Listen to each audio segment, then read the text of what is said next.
নমস্কার বন্ধুরা, আজ আমি তৈরি করব মশলা ভেন্ডি। সেই জন্য এখানে ভেন্ডিগুলো ধুয়ে পরিষ্কার করে কেটে নিয়ে নিলাম। দেখেন এখানে আলু আর পেঁয়াজও কেটে নিয়েছি, বড় বড় করে পেঁয়াজ কাটলাম। কড়াইতে তেল দিয়ে ভেন্ডি আর পেঁয়াজ দিয়ে দিয়েছি, এখন সামান্য হলুদ দিয়ে দিলাম, দিয়ে এখন ভেজে নেব। দেখেন ভাজা হয়ে গেছে, বাটিতে তুলে নিয়েছি। আর এখানে তেল দিয়ে দিলাম, তাতে দিয়ে দিলাম জিরে আর রসুন।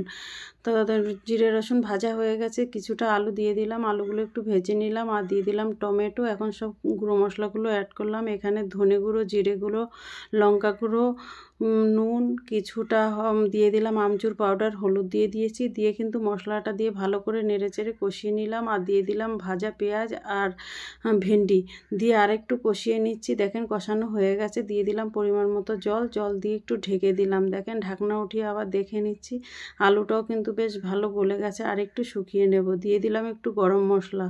দেখেন তৈরি হয়ে গেছে, এখন আমি নামিয়ে নিলাম। ভালো লাগলে শেয়ার করব।